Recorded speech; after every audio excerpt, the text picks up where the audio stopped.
Hi, and welcome to the mental health madness that is the Man Myth Podcast with Bobby and I'm Pop. We have a special guest tonight. we have a special guest today, Kenny Weber, stand-up comedian, podcast host, jack of all trades.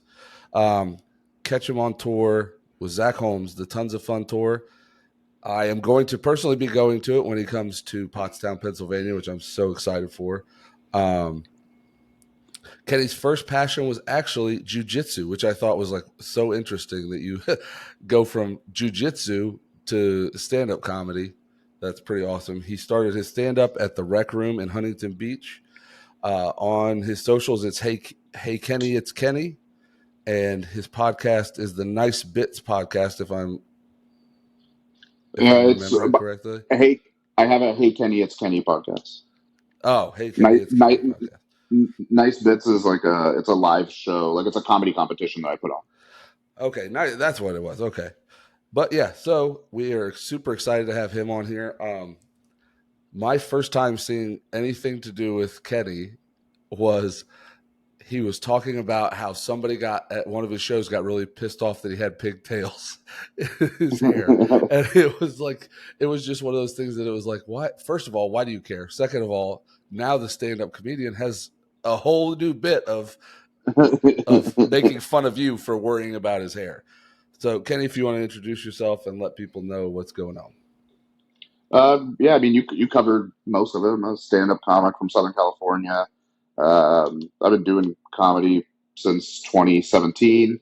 Like 4 months after I started doing comedy, I stumbled into a brand new comedy club that was opening in Huntington Beach, where I live, and over the next year, everything snowballed from me starting out as almost like an intern that was doing the sound, and I would get paid in like food and alcohol, to then running now I book and manage the comedy portion here at the facility, because the rec room's attached to a place called Off the Wall, which is like a Dave and Buster's type place. It has a ton of video games, a bar, a restaurant, bowling, laser tag, all of that stuff. And so I just was kind of in the right place at the right time. And then when I got the opportunity, I just ran with it. And here I am about to go on. I'll be going on a plane on Wednesday to go to Austin. It'll be the first time that I'm flying to go do comedy, and it's the first time I've been on a plane since 2008 was the last time I was on a plane. But now I've got everything. I've got stuff set up for the next 6 months. We're kind of going out of town once a month for the next 6 months, doing Austin and Tulsa and Little Rock and Potts. What is it? I keep saying Philly because I can never remember It's Pottstown. I think it's a Pottsgrove address, but everybody calls it Pottstown because that's where it is. Pottstown. Yeah, it's about an hour outside of Philly. Nice. Yeah, I've never really been anywhere, so I'm I've never been to the East Coast. So we're doing Pottstown, and then we're doing in April DC and Boston. Oh, that's awesome! Yeah, so it'll be interesting. Pottstown's kind of perfect because if you don't like big cities, you can get out of Philly, but you're only like 45 minutes or an hour to Philly, so it's not like if you want to go to Philly, you can. But yeah, I'll have to come. I might come out a day early just to go to Philly and see it, because I've never seen it.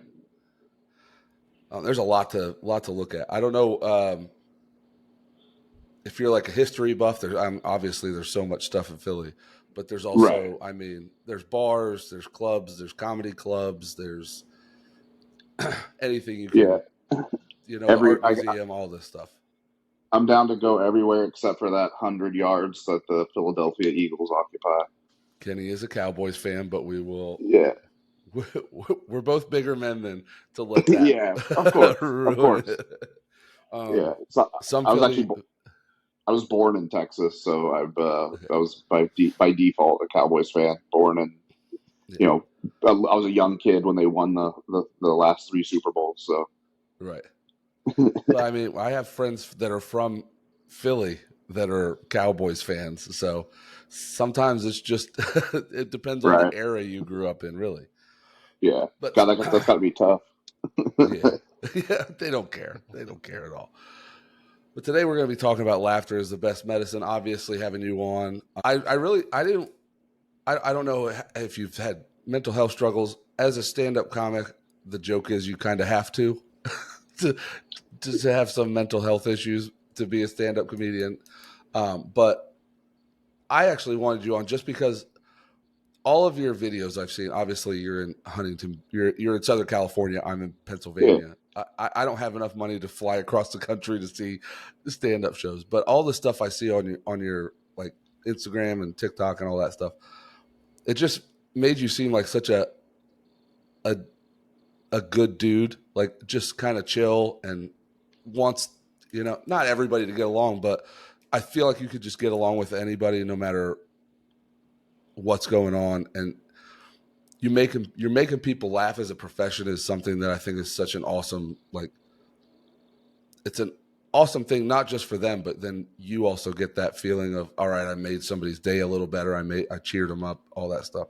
So I was just wondering if you had thoughts or feelings or anything about how that's affected your stand up, the mental health aspect. I mean, everybody. I don't think anybody doesn't have struggle at some point with some type of mental health. I mean, so I mean, yeah, of course. And then especially doing comedy itself, and not being, and being on like the lower end, on my working my way up right now is, Right. there's a lot of struggle with that. But I attribute like most of like the positive stuff just from doing jujitsu for so long before. Because before, when I did jujitsu, when I started, I was like 260 pounds when I started doing jujitsu. I had never been athletic or anything like that. And then it was just something that I just kept doing. I had a job when I first started, and I lost my job. And then when I lost the job, I just decided like, oh, I'm just going to train as much as I can while they give me this unemployment.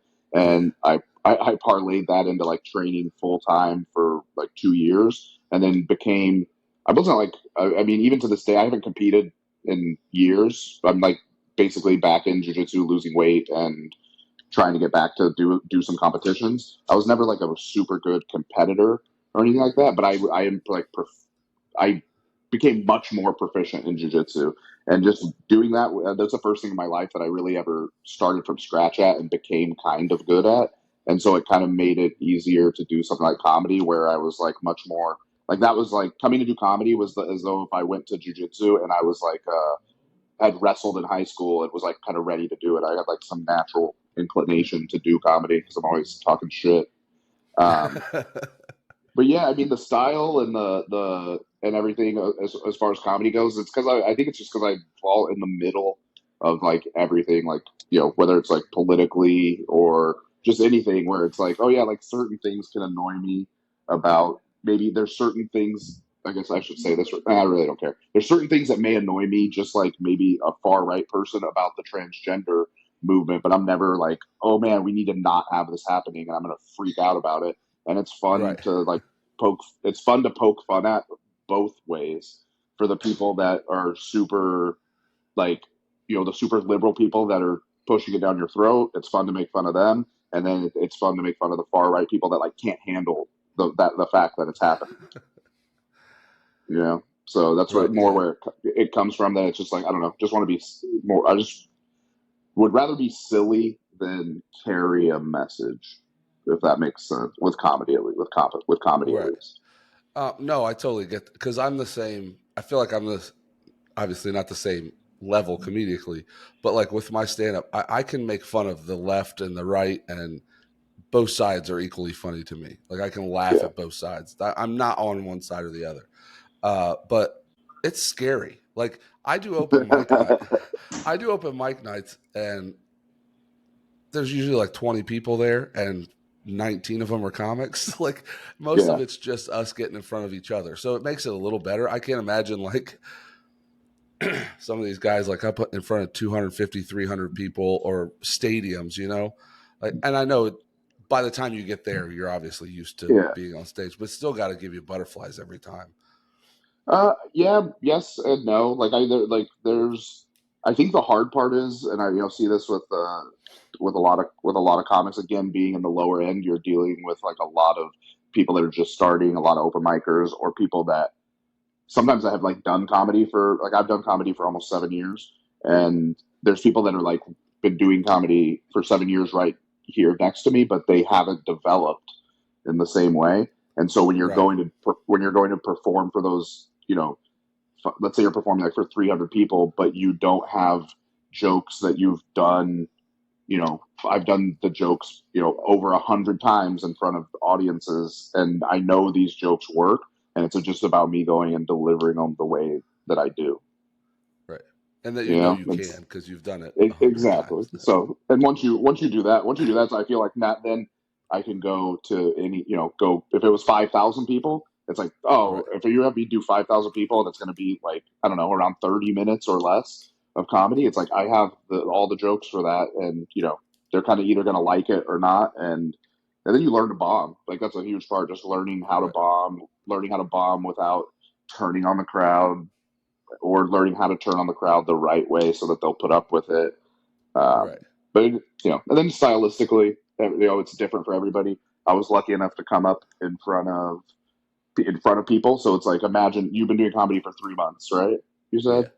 So imagine if next month you started working at a comedy club and going up there. Like in the beginning, I'd go up like once a week, and then within like 4 or 5 more months, then I was hosting every single show that was happening at the club. And so if you imagine just getting thrust into that, and now you're performing, I don't know, some of the shows would be small. Some of the Yeah. shows would only have 20 people at them. And then some of the shows would have, this club holds 160. So some of them we'd have a sold out show, and you just learn over time, how to tell people your jokes, how to tell real people. This is what I tell all the comics is you have for the competition is you have to learn to tell your jokes to real people, because those 19 comics you're telling your jokes to Right. are all fucking heathens, and Yeah. they they'll go with you. Like for instance, like the most recent thing that I'm trying to make funny is I've been watching 600 Pound Life, Oh. and and I hadn't known about the show. I've watched like 7 seasons in the past 2 weeks, and on that show, this is gonna be a little dark, but on that show, almost all of the people that are on it, they're telling their story, and they're like, "I was a normal kid, and I had a good childhood. This was happening," and then it turns at some point, and they're like, "I was then molested, and I became big as a defense mechanism." And all that makes me think of, I'm not a father, but now I think of, if I had a kid and they were fine, and then they got fat when they were like 9 years old, I'd be like, "Who fucked you? Like, who did this? We got to solve this." I think that's being a good dad. That's like looking at looking for clues and stuff. You Yeah. know what I mean? But it's like, I've been doing that joke. It's something newer. I've been doing that, and like nobody likes that. Nobody wants to hear about fucking kids getting molested on stage. Yeah. But it's like Right. it's up to me to figure out how. If maybe I can't, maybe I'll do it for another couple months, and then be like, I can't keep bombing on this, Right. bombing on this. I can't keep doing this. That's But the funny thing was when you said that last week in the hotel we're staying at right now, or that I'm staying at now, the group that I'm training with, they were just chatting about this thing, and I was like, what are you guys chatting about? And it was something about the 600 pound sisters or something like that, and they were actually in the hotel. 1,000 Pound Sisters. Yes, that's what kind of got us on, me and my girlfriend, watching the shows, because she was talking about she's seen a couple episodes of 1,000 Pound Sisters, and then she's like, "Well, you've never seen 600 Pound Life," and she had seen a couple episodes, so we started watching this damn show that I got to watch like 11 seasons of before we to catch up. before we can go watch 1,000 Pound Sisters. And I've been with my girlfriend a year and a half, and we have spent a year and a half watching all of the 90 Day Fiance Oh my spin-offs gosh. and everything, dude. I've seen, I mean, I'm talking like I've Big seen Ed. yeah, I've seen like 30. I think if you count them all up, I think I've seen like 30 or 40 seasons of different shows of 90 Day Fiance. It's insane, dude. I could fill the paperwork out in my sleep, I think, just from watching the show. That's so But awesome. yeah, Big Ed, dude. He's still out there making money right now from that. Oh, From the yeah. he's on a new spinoff. Talk Again? about some mental health. Oh, that guy. But yeah, I think just being a comic is like it's draining on your mental health when you're like trying to go for this goal.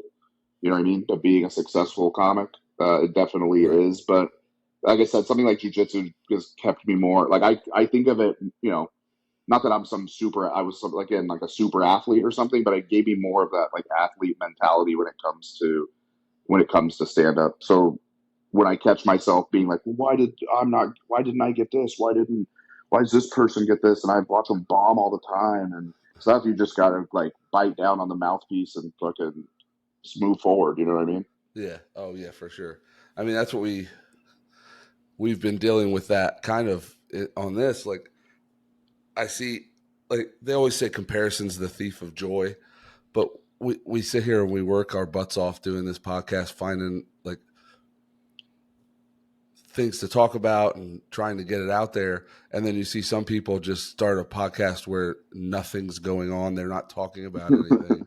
And then they have all these, they have hundreds of thousands of viewers. So like, it's hard for us to watch. It's me. I don't know if it's hard for Dad. He could give you his story later, but it's just hard to see, like, I don't want to name drop anybody, but just these people that I've never heard of, and then they have one podcast episode with a super famous celebrity or something like that, or they have a video go viral, and it's just like, Yeah. why can't that be me? But then you have to realize this is all.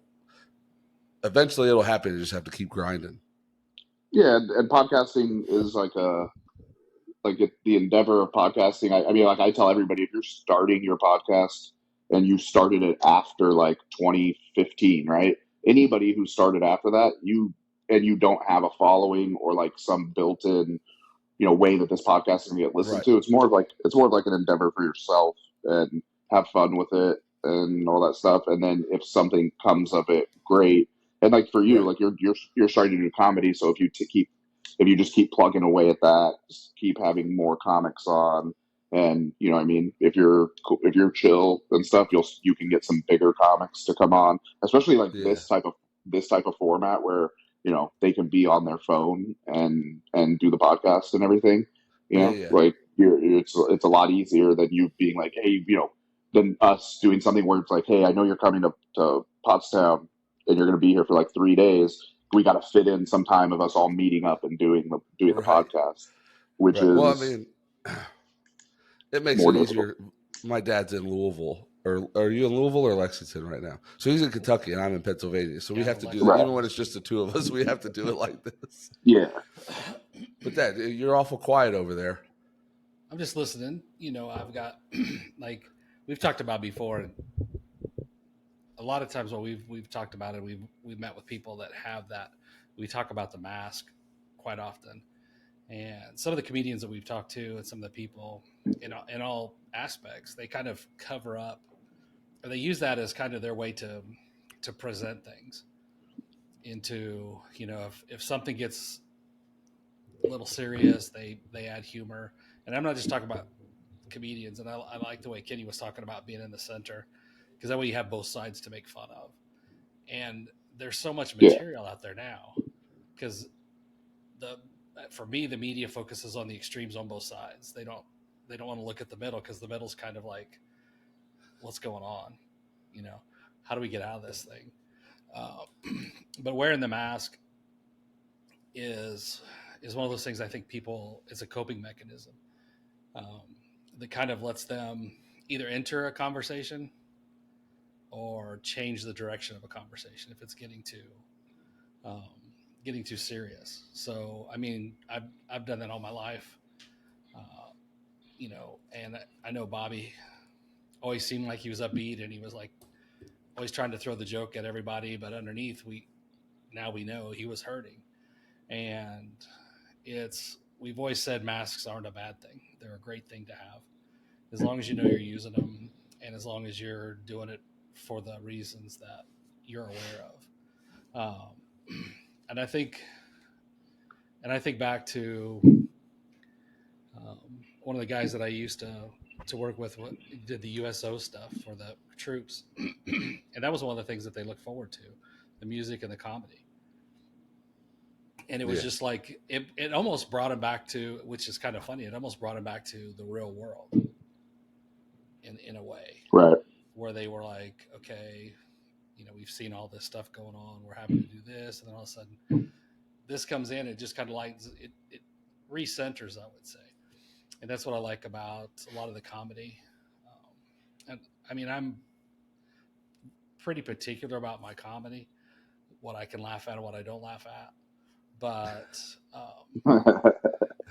it's stuff that's like there was a guy in Vegas when I was there one time. I think his name was David Gee. He was so unassuming. He was like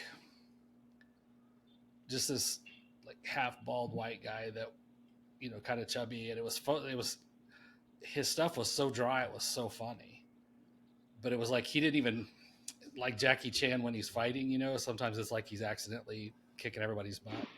That's the way he was, just like dry. Like his thing was just falling into these jokes. And it was, but it did. It was one of those things that just kind of, I like when it rolls with people, and I like how it also brings people into, in some cases, an honesty that, and you could tell stories, and that gives them a way to touch areas in their emotional energy fields that like they can't touch normally, but they can with a little humor. Yeah, that's why I mean, most of like mine. Oh no. Like I tend to like. That's why I like it's hard for me to just go up and do jokes, like to just go up and do the bits that I've written. It's usually like the best sets that I have are like probably around a third of like riffing and crowd work, and it's just like being present in the moment and talking about things that are actually happening. Like I was in San Diego last night doing a set, and the comic before me, she asked this couple, she was like, how long have you guys been together? And the guy's answer was, we've known each other for 8 years. And then she was like, oh, okay, you guys were together for 8 years, like, well, like, whatever. And then she got off, but this was like the very end of her set, and she got off stage, and then I went up, and the first thing I said, I was like, dude, I can't continue, because she asked you how long you've been together, and you said 8 years, or you said you've known each other, for 8 years, but how long have you actually been together then? And he was like, well, 2 years, and it's just like, oh, okay, so what was going on? Like, and then you just keep talking, like, keep asking, like, so what was going on with that? And it was like, oh, he was in the military, and he went in the military, and they just knew each other as friends, and then he got out of the military, and they started dating, and then I'm like, oh, did you, was this like a planned thing? Did you guys think this was going to happen? And then he's like, oh, no, we didn't plan. And the girl was like, yes, I knew that was going to, you know what I mean? And you find those moments, and they're like something that's like real and happening. And then that's something I've like always done. And that's, again, a product of being here at the club 4 months in and learning in front of, like, I learned in front of people. Like it's like I don't know if I finished the thought earlier. It's like, so I do a comedy competition here at the club every Thursday. I'm one of the judges. Each show, one of my friends hosts, and I have other comics come judge. And the thing I remind all the open micers of all the time is like, these jokes you're doing, you got to be able to do them in front of people who are like out there paying. Like, they might only see comedy live. They're probably only going to see comedy live less than 10 times in their entire life. Like, the average person at a comedy show is not, and it's like a date night for them. This is like a night out. They're spending money. Yeah. They're either going on a date, or they're going on some type of birthday party, bachelor party, whatever it is. And they don't always want to hear the heinous things that we're saying in the parking lot after the show. You got to like figure out how to, I'm half black and half white. I mean, I'm adopted by a white family from Texas, and I have a bunch of jokes about that. And I had to like learn. I could say all kinds of crazy shit to the comics at the open mics, but I had to learn how to talk about that, because it was like not doing well. People were really pulling back once I started doing it in the club. And it took like 3 months to figure out like, oh, there's like more setup that I have to do. And I have to like explain why I think this way, or these things have happened, or whatever. But it's just, I don't know. It's wild. It's all a wild thing. Well, and you gave me the best. I mean, it's really the only advice I've gotten. Nobody else is. I don't really have any other advice from anybody else. But I posted my stand up, my first one, and I tagged you in it because I just tagged a bunch of people just being dumb, figuring, hey, let's see how many people will watch it. and you commented back and said that's not bad. Now do it 10,000 times. And I was like, well, Yeah. that's probably exactly how it goes. Like and every time I go up, I get more and more comfortable. And I took 2 weeks off because of kids. I have 4 kids, so sports and all that stuff gets in the way sometimes. But I took 2 weeks off and then went back, and I was like, well, I'm not as nervous as I was the first time, but I'm more nervous than I was my last time up. Like, Yeah. and I don't know, it was just because I hadn't gotten that, like, I didn't have that rhythm, and I wrote a bunch of new jokes, and they didn't really. I mean, I'm still learning. Obviously, you can't be perfect at anything 3 or 4 months after you start, but like watching back my stand up helps me more than anything else because I see where I need to add a pause here, or I need to extend this joke here and end this joke earlier. Like, so it's fun to be able to think like, oh, not literally 10,000 times, but I just keep doing it and I'll get better every time. I'll find Yeah. like a little niche and I'll find out what works for me.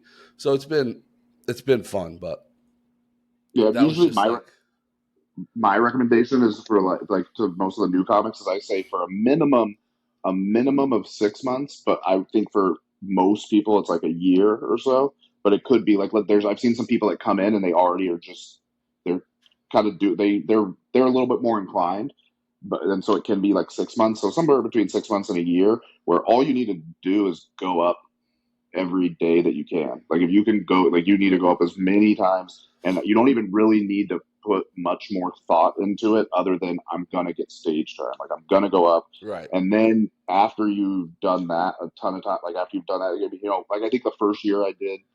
The first like 12 months I did stand up because that's what I was just trying to do is like how many sets can I do, and I think I ended up doing like 300 sets in the first Oh, like wow. year. And just because you get like there's plenty of nights where you're doing two where you like driving around. I'm driving around SoCal hitting like 2 or 3 open mics. There was a time where it was really good around here where you could do like 10 a week. You know what I mean? If you Oh, were just wow.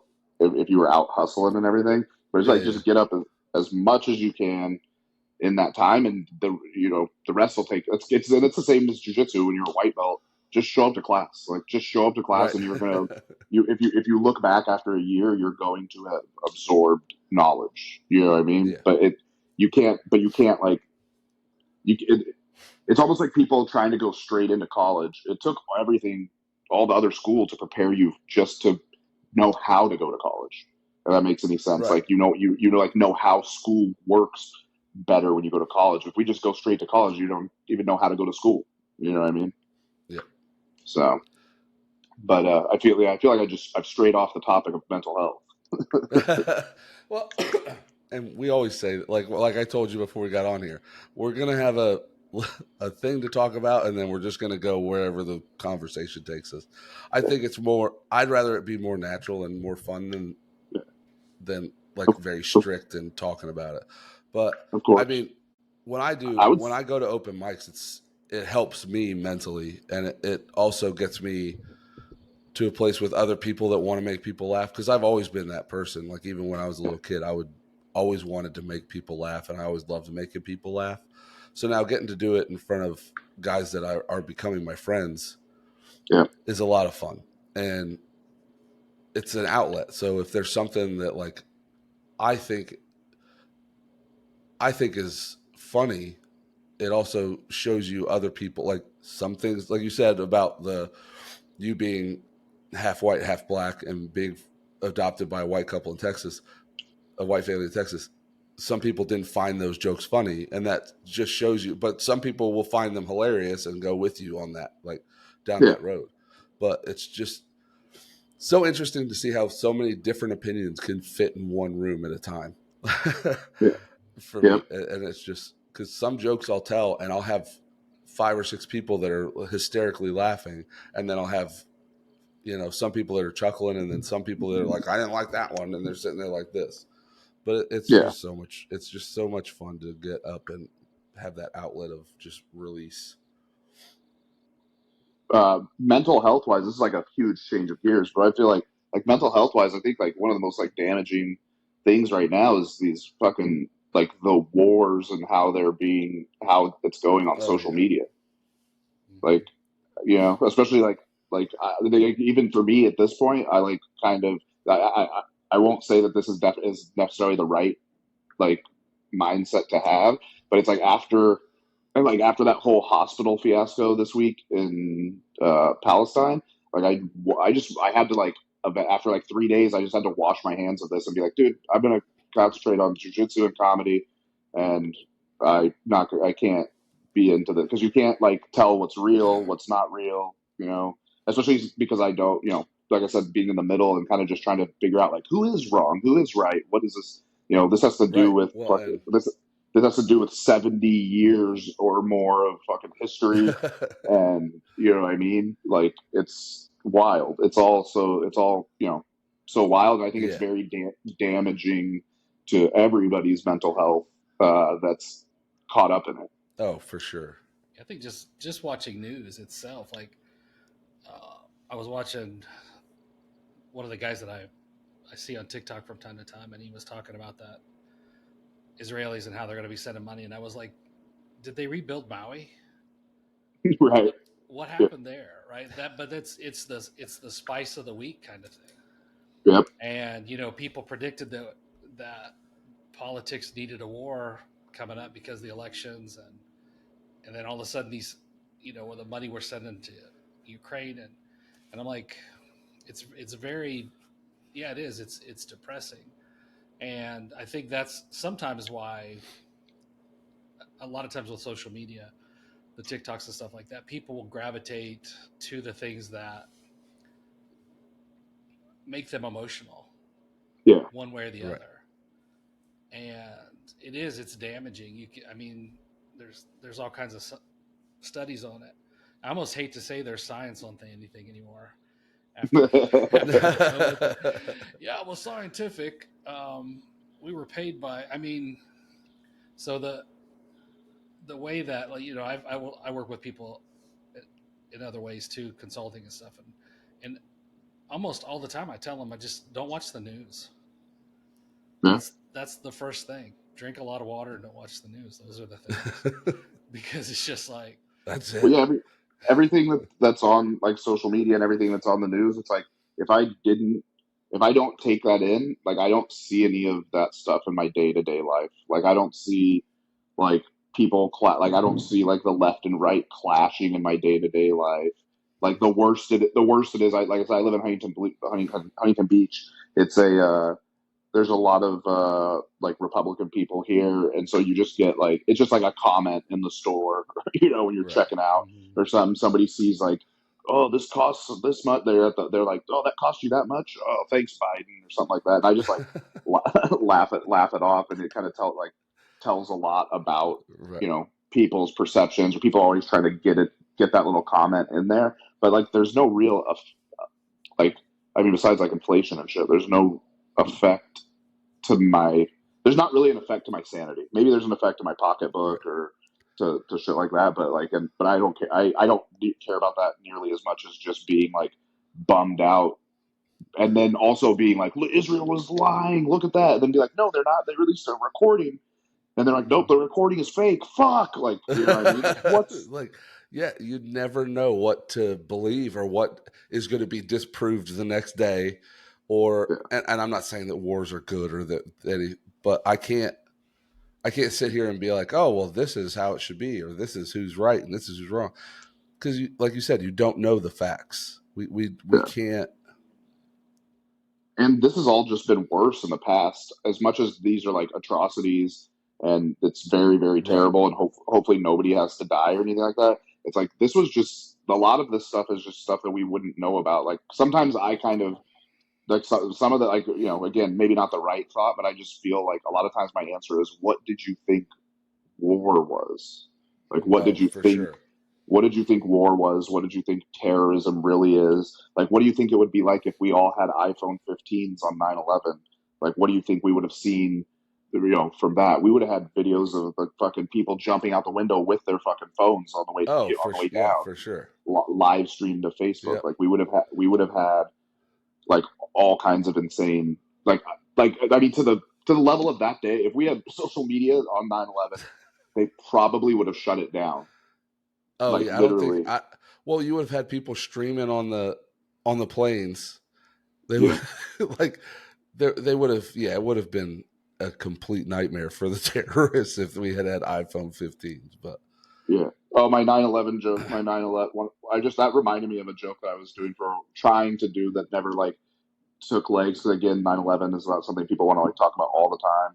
But it's for a comedy show. But it's the fact that there had to like what was it was multiple planes, and I wonder if there was like a person on those planes that was upgraded to first class for the first time ever, and like they're just that like was. so they're just like hell yeah, first class. I've like it's my lucky day, and then they were just closer to being one of the first people to hit. It was like Yeah. fucking wild.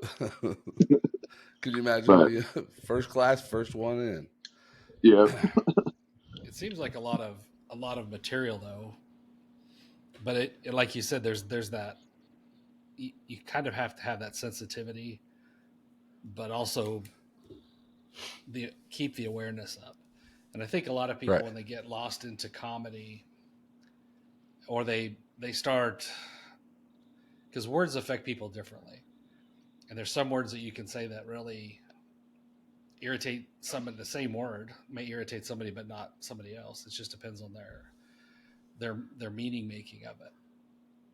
So it is. I can see that it could be a touchy thing,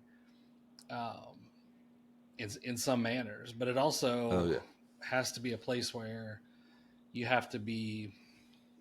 I guess I would say own it, and just kind of be with it.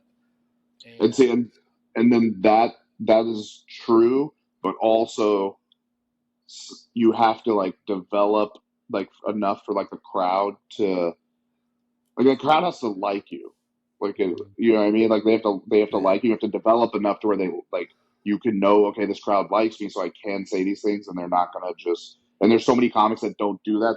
They don't develop that way. They just go like, well, I can talk about this, and I can say anything, so you got to listen. You know what I mean? And just go on the journey. But it's like you got to go on the journey and be like on some level you have to be likable. And I think that's what a lot of people, even when you're saying something completely unlikable. Yeah, like I call when like you I wouldn't call go into oh go ahead. Sorry. You wouldn't go into like you were talking about the person in the store going, "Thanks, Biden." You wouldn't go into the conversation in a bunch of a right person go in and just start bashing that. You could go in and start to discuss some things that were in common, and then start pulling your way. And I think that's what you were talking about with it. That's how we have to do it in life too, or we should do it in life. 100%. But still own the process of it. I agree. Yeah, it's just.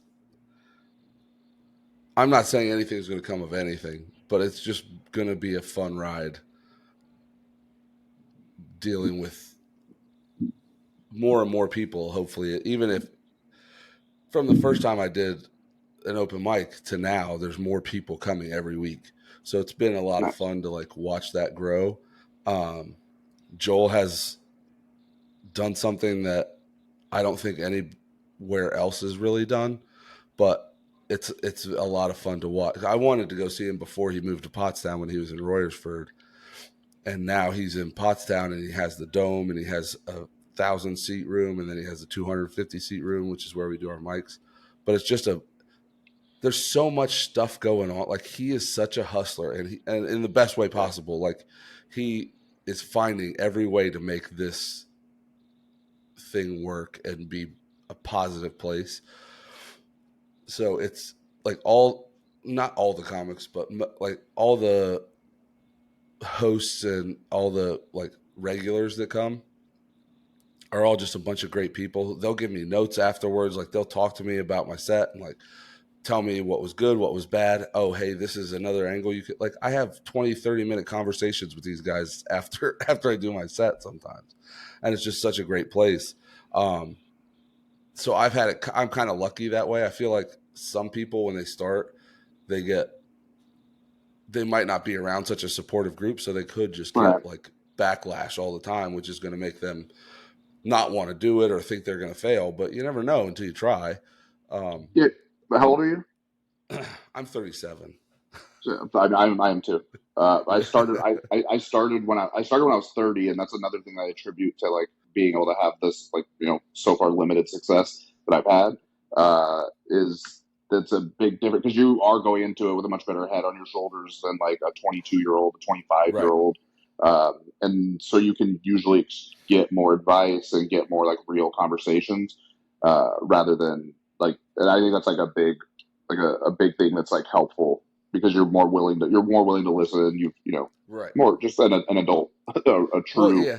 real Yeah. adult. And so people will spend the time because the comics usually like you want to be around, other funny people and see you can't do it even though it's like a solo game. It's like you still can't do it alone. Right. Type of thing. And so it's more of just like, and then especially if the people that have been around, the longer you've been around, not only the more funny people you've been around, but the more unfunny people you've been around, which is more detrimental than anything, or just watching someone Right. Stick around. It's not that I'm like wishing, for many people to quit comedy, but it's like just watching someone stick around and like doing all the wrong things and never helping themselves out. So like you'll see that a lot, and then that's the exact like thing that like that's I spend so much time being like comedy and jujitsu are like the same thing. It's like the same experience. It's the same thing in jujitsu. Right. You get to a point where like people come in and they're in their first like 6 months, and I'm like I'm not even in a mean way, but it's like I'm not even going to talk to you like until you stick around for 6 months because you spend what you do in the beginning is you spend the time talking to those, and like I said, whether it's jujitsu or comedy, you talk to those new people and you're giving them like all this advice and all this stuff, and then you watch them just not take any of the advice or anything, and then just be gone in 3 months. There's so many people that do open mics for like 3 months and quit. So it's like, you just got to wait. You got to stick around for a little bit. And then especially the younger they are, you know what I mean? Or take sure, that, or take that first advice. Like a lot of times, like I will give someone advice. And if they like take that first advice and it's like, okay, I have more for you. Like,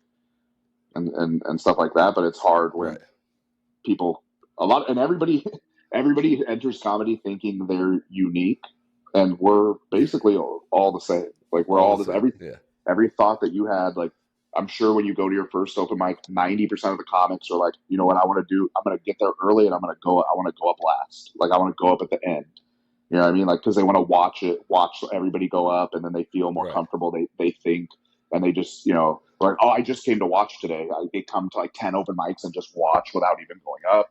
And I'm always like, you just got to go up. You just got to do it. You got to pull the trigger. And they'll be like, well, you don't understand. I'm like, oh, I understand because I did the same thing you did. Like, and I've watched. I didn't just get up here and be like doing good all the time. Like everybody had to start.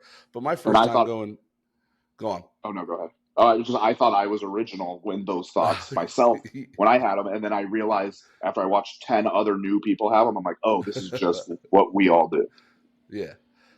And but my first time I was like, all right, I'll go and watch. Like I was like, I'll go watch once and then I'll go the next week I'll go up.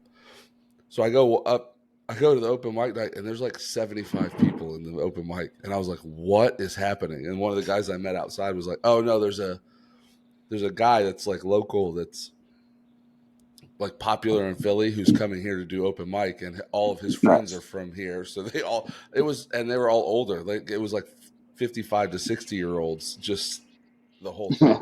So I was like, well, it's a good thing I'm not going up tonight. But I went up the next, like, I don't have any delusions of grandeur. Like you said, I feel like I'm worried that people are going to be like, yeah, that joke's already been told 47 times. I'm like, so I'm constantly trying to come up with like different stuff or funny things that pop in my head. But I think circling around to the mental health side of it, I think that actually helps me be more, what's the word I'm looking for? More in tune with my mental health.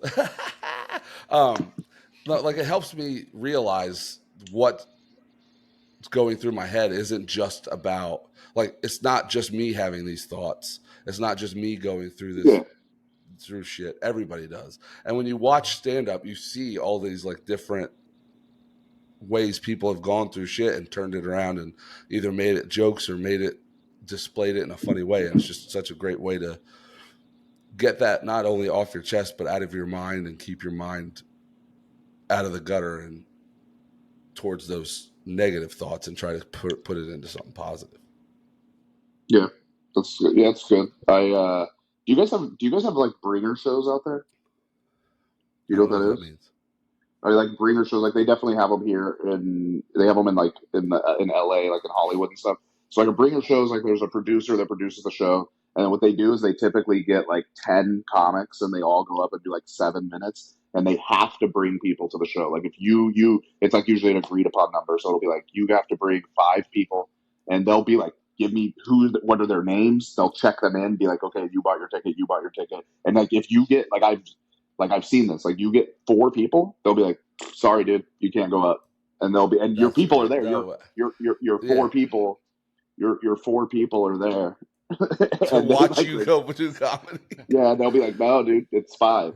You need to do 5." And so that gives everybody out here like a really bad taste. All the comics, because what happens is usually that's one of the first pieces of advice. Hey, don't do bringer shows. Don't do bringer shows. Right. But you can go up at the Comedy Store and do like there's a couple producers there that put on monthly shows, and it's like you can get up, and so that's what a lot of people are like. Well, I'm going to have my people come to the Comedy Store, but the real issue isn't that you're on the show. The real issue is that there's 9 other people that are exactly like you on the show. So right. So no offense to all these people, but where does the like good seasoned comedy come from? Whereas like in a good show. Is like a good show. It's like those people still need that opportunity, but you put maybe, let's say it's a showcase show, you put maybe 1 or 2 of them. You have the host, you have these 2 right. comics that are, who knows, maybe they'll do 5 to 7 minutes. They're going to do great. Maybe they're just going to eat a huge dick. But then we start to get into the comics that have been doing it, and then the crowd gets a little bit of everything. They get a little bit of experience, and it turns people off so much. That one of the other thoughts that all the comics have is like they want, like everybody that starts, they just want to go up and they want to go into a room of like 300 strangers and be able to tell their jokes. And I think one of the biggest misconceptions is that that's what headliners are doing. That like when it's like, I mean, take like Rogan for instance. Like Rogan's it's not 300. Like, I mean, obviously he's doing way bigger, but we'll just still use 300. Right. It's not 300 people, these random people that he shows up to. These are 300 like fans, people that it is a bringer. It's a huge bringer. He brought those 300 people to the venue by them being the fans. I think that's like one of the bigger things that gets lost. And it's been the newer thing that's the newer thing that is like my main advice to comics when they start. Is like be somebody who, once you start doing, if you're going to do shows, like if you are good enough to get on shows, you need to sell tickets. Like you need to be like, I got it, like because you're helping the comedy club, you're helping the other comics on the lineup, you're helping everything, and it's like, and that's all. And I think I've learned that because that's all I'm trying to do now is I'm like booking all these dates. Like we have those shows out in Pottstown, but now we got to sell those tickets. we got to sell. Yeah. Or it's not a show, and it's like, but that's the same thing as the bringer. But I don't even know the people. I have to find people that I don't know that like me that are going to come to these shows and stuff. But I was going to tell you that if you keep I'll make a deal with you that as long as you fucking keep like whatever your life lets you do. But if you got to, if you keep going up, then I'll talk to Joel about having you do like 5 minutes on our shows. That's awesome. Yeah, I have no plans of stopping. So yeah, thank you so much. That's awesome. I would say between like now and then, just try to get 5 minutes together. Like get a 5-minute set that you're going to be able to fucking grind out and try it out. Well, that's perfect amount of time because that's what the open mics are. It's 5 minutes. So I mean, I'll keep grinding. I'll keep doing it. And and that's the other thing is. Everybody, that's another misconception is comic, like, and again, guilty in the beginning where you're just like, well, I want to do more time, but that's the exact reason why is like the open mics are 5 minutes. So you got to learn to do 5 minutes first. Well, and before you that's do. I think it was Joel was telling me these guys sit here and try to do like 5 different minutes every week instead of trying to get like, okay, do this 5 minutes 3 or 4 times, find out what doesn't work, Yeah. and then fix it. Try again for 3 or 4 times. Oh, okay, this is what and then he's like, get that 5 minutes down before you try to start getting 10 or 20 or 15. Like, he's like, I have guys that come in here that have been doing it for 3 or 4 months that tell me they have a half an hour. I was like, there's no way you have a half an hour of good stuff. Like, there's just no Right. way. And it's Oh, just it's the nature of the beast, you know? I mean, my and it's with question, the way it was posed to me was literally by the guy who like built the guy who the guy who built the rec room. His name's Hunter Hill. He's Eliza Schlesinger's like opener on the road. He's been like touring with her for like the whole time I've been doing comedy. He's been her opener, and so I literally the day that I like got my little internship here, everything started out. He was sitting with me. I'd been doing comedy for 4 months. He asks me like, how much time do you have? And I like 15 minutes. And then he was like, wait a second. He was like, okay, let's say that you're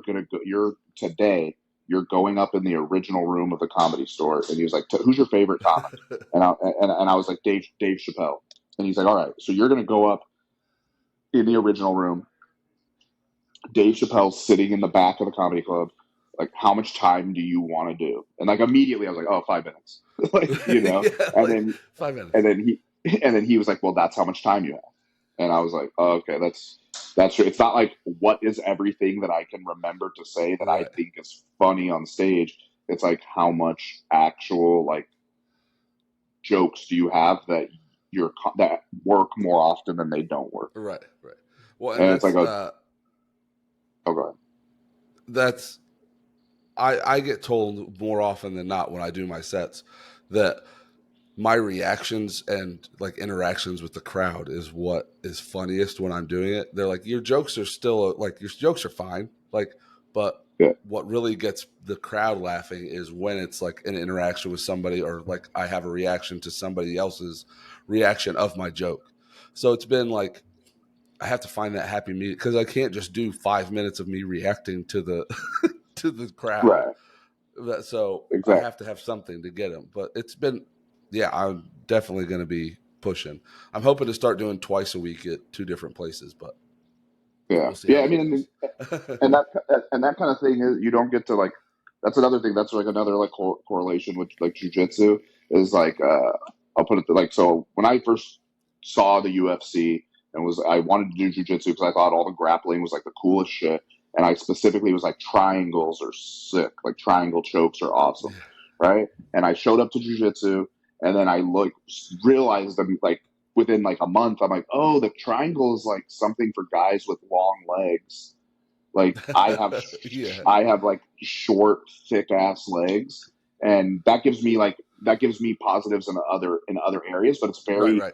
it's very hard for me to do a triangle compared to a guy that can just shoot his legs up there and keep adjusting very easily because his legs are so long. And it's the same thing in comedy. When I first started comedy, before I started comedy, I thought that I would be a guy who goes up and I'm just like standing next to the mic stand and I like talk like, you know, semi monotone almost and just like say jokes, like just like, oh, you know, like very casually because like that's what I thought of as stand up was just Right. casually kind of telling jokes. And then it's like, oh, then I, start performing. And then over the first few years realize like, oh no, like number one, like riffing and crowd work, I'm good at it because I still remember the first time I ever did it. It was an open mic at this coffee shop called Mac. I can't hear you. Yeah, I lost him. I could see him. I just can't hear him. Yeah, I can see him. I can't hear him. There we go. Can you hear us now? Yeah, we can Yeah, hear we you. can hear you. But you disappeared for a few minutes. I don't think he can hear us. Yeah, we lost him. Let's wait and see. He might come back. He'll probably come back in. It was funny when I was watching one of yours, Bobby, and I didn't have the sound on. Uh-huh. And I thought it was okay. I loved your reactions. If you get a chance, watch yourself without the sound. Do without the sound. Yeah, it makes it. So that's actually a bit I'm thinking about doing with Rowan Atkinson. You know who Rowan Atkinson is? Uh, Oh, here he is. Yeah, can you hear us? Yeah, I can hear you guys now. All right, sweet. Oh, We're awesome. back. We're back. Yeah, I have Coffee no idea. shop. Yeah, no. All right. So I was doing an open mic at a place called Max Bloom's. It was a coffee shop. It was literally my second Friday doing comedy, and it had just been. I mean, it had been going poorly so far. Okay, but poorly. Um, and I had already bombed so hard in this coffee shop. It was a terrible open mic. Uh, but they also did punk shows in this place, and they had one the night before on Thursday, and they had like Barbies hanging from the like ceiling. They had a bunch of like Barbies there, and I went up, and I remember thinking before I like thought of this before I went up, like just when I saw them, and I just thought like, no, that's the dumbest thing. Like, don't say it, okay? Like, what are you doing? Just go up there, do your jokes. And then I went up, and it's like the only black person in this place.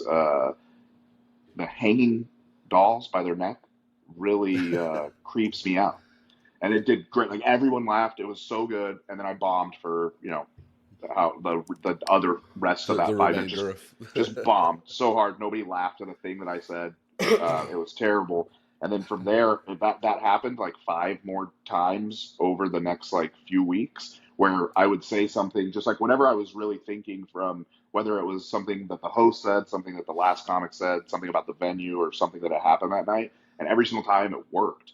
And then I was just like, right. I decided I was like, okay, I'm gonna go with whatever I'm thinking, and I'll say it until more often than not it bombs, and then I'm here today, and it still still does well. But still one of them. you don't get to pick like what you're good at, even Right. in this, even though you want to, even though you think of it as like, well, I can put forward this is my art, I can put forward whatever I want, but it's like Right. I don't know, in a way it's already like, not to sound super gay, but in a way it's already been picked. You know what I mean? Yeah. By Well, the circumstances of your life. yeah, I don't know if you heard what, but my dad was telling me he watched one of my stand-ups without sound, and he was like, I loved your reactions and your facial expressions. He's like, watch your stand-up without sound. I was like, oh, okay. We'll try it. Yeah. I don't know. Yeah, But that's another yeah, that's another thing for me that I was like I never really thought of before, and then now it's something I think about a lot. And I'm like, you can hit like just like looking like a lot of times it's literally just me looking at the crowd like this, like in between jokes, like people will just be laughing, and there's really no reason for it. There's like right. no reason, but it just works. It's helps like command the stage a little bit. Right. Yeah, for sure. All right. I think we've taken up enough of your time. I think that's this is going to be fun to edit. So we really appreciate having you on here. You taking an hour out of your time. I know you're busy right Of now course, with man. playing and everything, but we really appreciate it. No, Mental no health problem. took a back note, but it was still an awesome episode, and I had a ton of fun. I hope you enjoyed yourself. Yeah, no, it was a lot of fun. If you guys ever let me know if you guys want to ever do it again or anything, I'm always down. Yeah, Oh yeah, absolutely. for sure. What we should do is like, again, if you guys are down, if you guys are not, that's no big deal at all.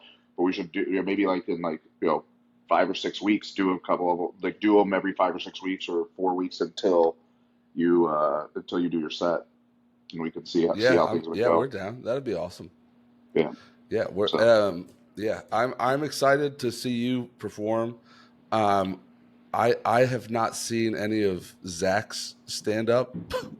I've heard his parodies of his yeah. songs, which is So hysterical, and so he's gonna I've seen him on Jackass, obviously, but he's gonna do some parodies. He has jokes, but he's been like a little bit newer. Like he doesn't have as much comedy experience, but his parodies are right, spot on. He does have his jokes, and then I think that we're gonna do, especially by then we'll see. I mean, by then we'll have done a bunch of these shows together, and I think that'll even right. help him grind a bunch of shit out.